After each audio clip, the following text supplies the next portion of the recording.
Bismillahirrahmanirrahim. Assalamualaikum warahmatullahi wabarakatuh. Alhamdulillah wassalatu wassalamu ala rasulillah sayyidina wa maulana wa syafi'ina wa dhukhrina Muhammad wa ala alihi tayyibin at-tahirin. Bapak-bapak, guru besar, ibu dekan, bapak ibu dosen, adik-adik, mahasiswa-mahasiswi Civitas Akademika Universitas Nasional Universitas Negeri. Saya sengaja nyebut nasional untuk mengetes masih sadar atau tidak. Hadir bersama kita pada kesempatan ini Bapak anggota DPD RI dari Aceh, yaitu Bapak Tengku Haji Fadil Rahmi LC. Kita doakan semoga beliau amanah dan istiqomah. Karena jabatannya tidak begitu lama, tapi hisabnya lama sekali. Saya sampai sekarang masih thalibul ilmi, orang yang mencari ilmu. Maka ketika diberi judul menjadi cendekiawan, maka saya mesti membuka buku lagi, mencari makna. Kira-kira cendekiawan itu apa, supaya jangan sampai salah ngomong. Cendekiawan bahasa Indonesianya, kalau orang Arab menyebutnya musaqqaf, diambil dari thaqafah. Sedangkan orang Barat menyebutnya intellectual. Tulisannya intelektual, bukan telek, intelektual. Sedangkan orang Minangkabau menyebutnya cadiak pandai. Selalu diiringkan dengan ulama. Kalau dalam pidato selalu disebut yang terhormat nenek mama alim ulama cadiak pandai. Nenek mama tokoh adat, alim ulama tokoh agama, cerdik pandai adalah cendekiawan. Maka kalau kita lihat, mereka mendefinisikan cendekiawan itu kalau dia punya 4 hal. Yang pertama, reading. Dia mesti pandai membaca yang tertulis ataupun tersurat ataupun tersirat. Kemudian yang kedua, dia mesti research, meneliti, bahis, mencari. Yang ketiga, kemudian dia critical thinking, berpikir tapi pikirnya kritik, bukan searah. Kemudian setelah itu barulah dia menemukan apa yang disebut dengan problem solving, menemukan solusi. Jadi saya terapkan 4 tadi ketika saya duduk di bawah. Saya mulai reading, saya mulai membaca. Membaca nanti kira-kira kalau naik di atas saya duduk di mana. Saya mulai baca satu-satu kursi ini. Kalau saya ambil kursi yang panjang, saya termasuk orang yang egois. Saya tak suka bertiga satu kursi. Kemudian saya mulai research, saya mulai meneliti. Saya lihat bentuk kursinya, ini memang empuk, tapi kalau kita duduk terlalu terprosok ke bawah. Saya mulai research. Kemudian yang ketiga adalah critical thinking. Saya berpikir tapi kritik. Kenapa saya mesti diposisikan mengikut panitia? Mengapa saya tidak boleh keluar dari itu? Mengapa saya mesti duduk di sana? Mengapa saya mesti duduk di sini? Dan saya takut juga dikritik orang. Kalau saya duduk di sana, sementara dekat dengan pembawa acara perempuan, bisa jadi fitnah. Jangan orang menuduh karena kami dulu satu kampus, jangan nanti adik-adik nuduh ini mau CLBK. Padahal tidak. Lalu kemudian saya menemukan problem solving. Maka menurut saya yang paling tepat ijtihad saya adalah saya duduk di kursi itu tadi. Karena pilihan saya 2, antara duduk lembut tapi terprosok atau keras tapi tegak gagah berdiri. Ternyata pilihan saya tidak diterima oleh masyarakat. Itulah nasib cendekiawan yang baru belajar.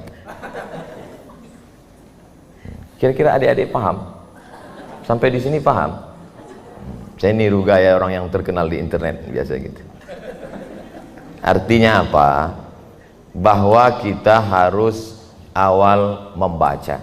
Omong kosong ya orang bisa berpikir kalau tidak membaca. Kalau dikatakan intelektual itu adalah orang yang bisa membaca, maka Nabi Muhammad tidak masuk intelektual, karena dia tidak bisa membaca. Maka bunyi kalimat untuk Nabi Muhammad adalah utlu. Utlu ma uhiya ilaika min rabbik. Membaca tidak berarti membaca tulisan. Inna fi khalqis samawati wal ardi wa ikhtilafil laili wan nahari la ayat. Itu juga ayat. Selama ini yang kita pahami ayat itu ayat kursi, ayat Fatihah, ayat-ayat cinta. Ketika cinta bertasbih. Padahal sebenarnya ada ayat yang tersirat.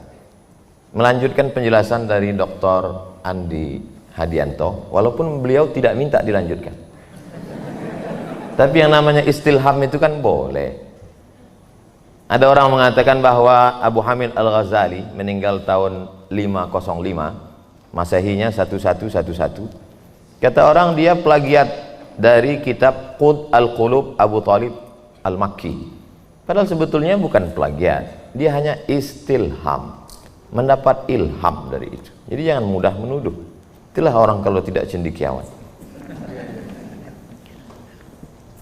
Nabi hanya berkata, laisa minna, tidak golongan kami, man lam yarham shaghirana, yang tidak sayang kepada anak kecil, walam ya'rif syarafa kabirina, tidak menghormati orang besar. Tapi bagaimana cara menghormatinya? Nabi nggak ajarkan. Itu diserahkan kepada suku masing-masing. Ketika saya pergi ke Aceh, cara orang Aceh menghormati, diambilnya pohon-pohon kayu, dicelupkannya ke air, disiramkannya ke saya. Saya diam aja, karena saya diundang, nggak mungkin saya pulang kan. Diambilnya kayu, dikasih, habis itu didudukkannya saya, diambilnya pulut kuning, dikasihnya pakai gula merah, disuapkannya ke mulut saya kunyah. Cuman begitu saya lihat yang mau nyuapin 10, berpikir juga saya. Tapi begitulah orang Aceh menghormati saya, karena mereka menganggap saya ustadz, jadi dihormati, diletakkan di tempat duduk yang tinggi. Lalu kemudian ketika pindah ke Sumatera Barat, bumi Minangkabau, lain lagi. Mereka sambut saya dengan tari piring. Ramai-ramai perempuan meletakkan piring di tangan, dibelok-belokkan. Tidak jatuh. Oh begitu rupanya. Sampai saya di Kalimantan, begitu sampai di airport, mereka bawa tebu warna hitam. Mereka hadang saya pakai tebu, dikasihnya saya pedang panjang. Disuruh motong tebu, tapi mesti sekali harus putus. Berpikir juga saya 2 kali. Alhamdulillah putus. Andai tak putus memang tidak menyakitkan, tapi malunya kan luar biasa. Karena itu acaranya streaming. Sampai di Papua, ketika turun di Sorong, sampai di airport, mereka bawa piring besar dan mereka suruh saya menginjak piring itu. Jadi baru di Indonesia saja kita mesti banyak membaca. Apakah kalau saya datang begitu, ketika datang orang bawa piring besar lalu saya katakan wa kullu bid'atin dhalalah wa kullu dhalalatin finnar. Padahal mereka sedang ingin menghormati kita. Makanya kata Allah, ja'alnakum syu'uban wa qabaila lita'arafu. Tidak dikatakan lita'rifu. Karena kalau lita'rifu itu searah. Kita hanya ingin orang kenal kita. Tapi ketika ta'aruf, lihatlah video-video pendek ta'aruf itu. Bagaimana orang saling mengenal. Oleh sebab itu ketika sudah saling kenal, tahu budaya, oh begitu ternyata penghormatan orang. Jadi kita berpikir, nah, saya udah seperti cendekiawan pula rasanya. Jadi kita berpikir menjadi cendekiawan muslim. Setiap dia muslim, insya Allah dia akan menjadi cendekiawan. Kenapa begitu? Karena 4 unsur itu ada dalam diri muslim. Tentang masalah reading, iqra bismi rabbikal ladzi khalaq. Tentang masalah thinking, afala ta'qilun. Bahkan ada satu neraka khusus untuk orang yang tidak mau thinking. Apa nama nerakanya? Kalau sakar untuk orang yang tak salat, ma salakakum fi sakar. Tapi ada khusus neraka untuk orang yang tidak berpikir. Apa kata mereka? Lau ma kunna min ashabis sa'ir, lau kunna na'qilu, andai kami mau berpikir, ma kunna, pasti kami tidak akan masuk dalam neraka sa'ir. Fasuhqal li ashabis sa'ir. Makanya dulu ada namanya musabaqah otak internasional. Kita diperiksa otak Jepang layu, sudah sering dipakai. Yang menang Indonesia, jarang dipakai. Thinking, bagaimana berpikir. Lalu setelah itu kita ada pembacaannya itu tidak searah tapi kritik. Makanya Nabi Muhammad SAW itu Abu Jahal, Abu Lahab marah sama dia karena Nabi mengkritik. Seandainya Nabi cuma ngajak, ayo sholat, ayo puasa, ayo haji, mereka tidak akan marah. Tapi ketika dikritik, kenapa kamu masih menyembah Lata, Uzza, Manat, Hubal, Jibti, Taghut, Naham? Di situ marah Abu Jahal, di situ mengamuk Abu Lahab. Mereka sudah buat patokan, yang paling tinggi itu Arab Quraisy. Di bawah Arab Quraisy itu Arab non Quraisy. Di bawah Arab non Quraisy itu orang berkulit putih. Di bawah itu baru berkulit hitam Habasyah. Ini jangan diganggu gugat. Tiba-tiba Nabi berkata, la farqa bainal Arabi wal Ajam, wala farqa bainal abyadi wal aswad. Kullukum min Adam wa Adam min turab. Abu Lahab mau disuruh satu baris dengan Bilal, yang ngamuk Bilal. Malah yang dijamin masuk surga Bilal. Ta'al Bilal, sini Bilal. Ada apa ya Rasulullah? Sami'tu daffana 'alaika baina yadayya fil jannah. Ku dengar suara gesekan sendalmu dalam surga. Oh, ngamuk mereka. Masa Bilal masuk surga? Bilal kampungnya Nubia, atas Mesir, bawah Sudan. Antara Mesir dengan Sudan, Nubia, Afrika Utara. Bapak Ibu tahu orang Afrika Utara warna kulitnya dua, hitam dan hitam sekali. Kok bisa ada yang masuk surga? Enak aja, kata Abu Lahab. Aku yang keturunan Nabi. Abu Lahab itu anak Abdul Muthalib, Abdul Muthalib anak Hashim, Hashim anak Abi Manaf, Abi Manaf anak Qusay, keturunan Adnan, cucu cicit Ismail, anak kandung Ibrahim. Jangan main-main nasab Abu Lahab.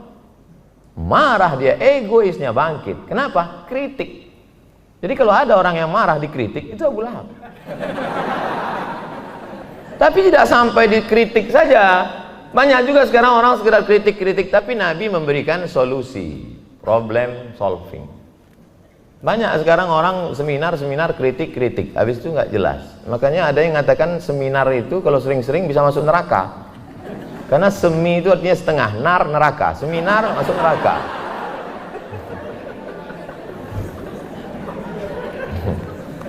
Itu nggak ada referensinya. Lalu kemudian waktu sudah habis, saya dikasih waktu 10 menit. Saya cuma mau mancing aja. Kalau jamaah itu bilang diam, ya udahlah, udah saya berhenti. Tapi gitu, janganlah, jadi saya teruskan.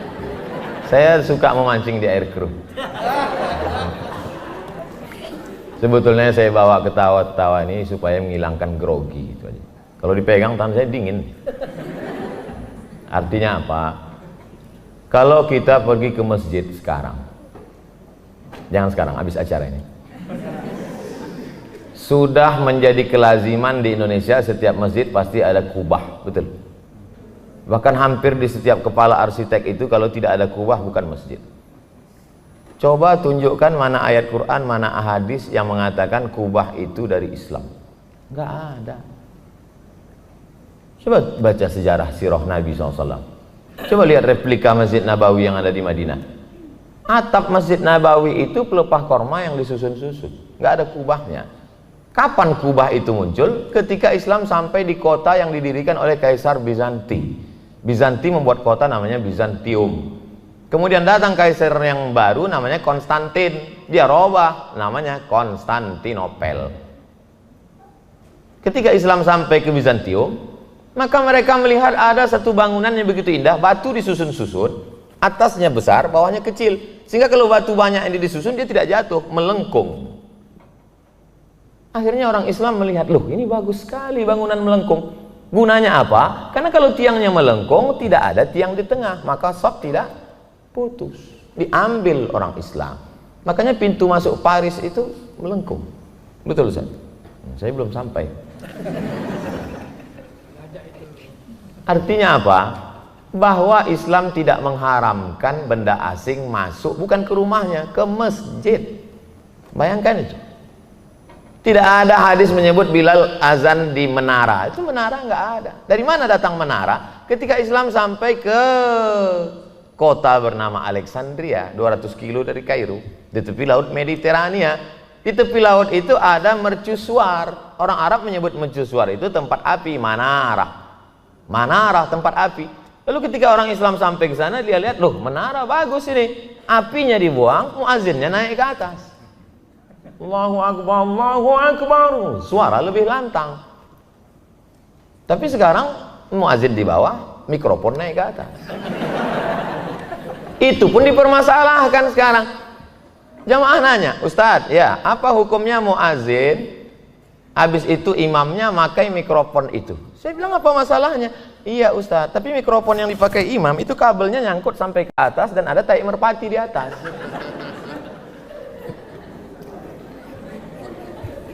Mau tidak mau, suka tidak suka, itu dibahas dalam fikih. Artinya apa? Islam tidak pernah mengharamkan manara, Islam tidak pernah melarang kubah. Dari mana datang mihrab? Mihrab itu datang ketika renovasi Masjid Nabawi, diundang seorang arsitek oleh Khalifah, lupa namanya. Dialah yang mengundang itu, lalu kemudian dibuatlah satu lekukan di depan untuk tempat imam. Bagus, efisiensi. Sekarang masjid-masjid pakai itu, karena satu lekukan di depan untuk imam, ruang kiri bisa untuk tempat nambur tamu, ruang kanan bisa untuk tempat sound system, cuci piring, tempat tidur penjaga masjid dan lain sebagainya. Artinya apa?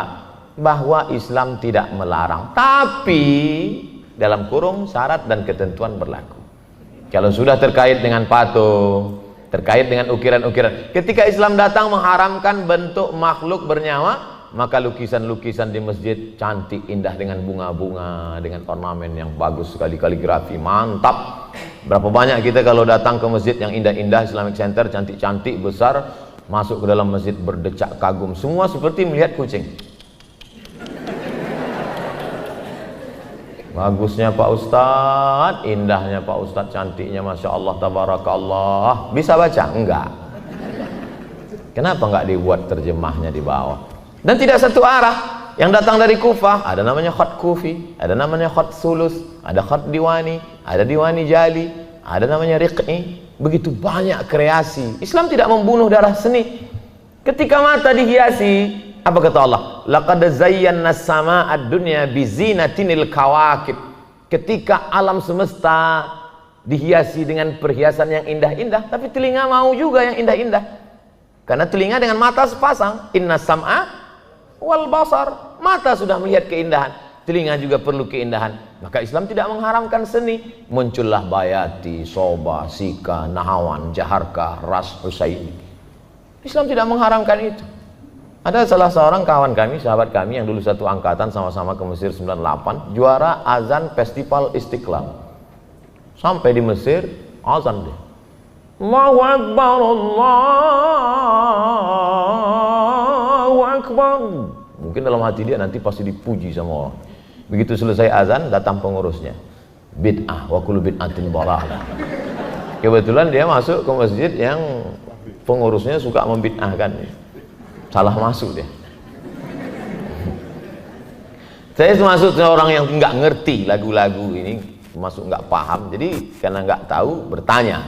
Jadi saya tanya. Dia juara musabaqah tilawatil Quran internasional di Kuala Lumpur. Namanya Ustadz Indra Gunawan. Juara 1. Ustadz, ya betul melagukan Quran itu bid'ah haram, saya bilang. Saya nggak ngerti lagu. Dihidupkannya di mobilnya suara Imam Masjidil Haram. Alhamdulillahi Rabbil Alamin Ar-Rahmanir Rahim Maliki Yaumiddin. Kata dia, itu ada lagunya enggak? Ada. Dia sebutkan, imam ini lagunya ini, Imam Mu'aqili lagunya ini, Syekh Abdurrahman Sudes lagunya ini, Sungut Surem lagunya ini. Terus saya tanya, katanya enggak ada lagu. Yang dengar itu enggak ngerti lagu. Maka kata Allah, la taqfu ma laysa laka bihi ilmun. Jangan bicara kalau kau tidak punya ilmu. Insya Allah kalau kita amalkan ini, saya yakin dan percaya. Saya selama ini dikatakan orang paling banyak berceramah, paling banyak jamaahnya di GLBK di Bandung. Katanya waktu itu 100.000 orang. Dan kedua paling banyak di Kelantan, Malaysia. Itu juga katanya 100.000. Tapi hari ini rekor itu pecah, yang paling banyak adalah di UNJ. Kenapa begitu? Karena kalau saya ceramah di depan orang umum 100.000, Tapi hari ini saya sudah hitung tadi 50, 100, 150, 200, dan setiap ini akan punya jamaah 1000 orang. Saya tahu mengapa mereka tepuk tangannya belakangan, mereka sedang thinking. Dia mikir ujungnya, ini ujungnya memuji atau menjatuhkan. Begitu dia lihat memuji, baru dia tepuk tangan. Berarti kita sudah berhasil mencetak para cendekiawan-cendekiawan. Man kasura kalamuhu kasura saktuhu. Siapa yang paling banyak ngomongnya, dia yang paling banyak salahnya. Makin banyak saya ngomong, makin banyak salah. Terima kasih segala perhatian. Mohon maaf atas segala kesilapan. Jangan kemana-mana, saksikan terus sebelum yang satu ini. TV One memang beda.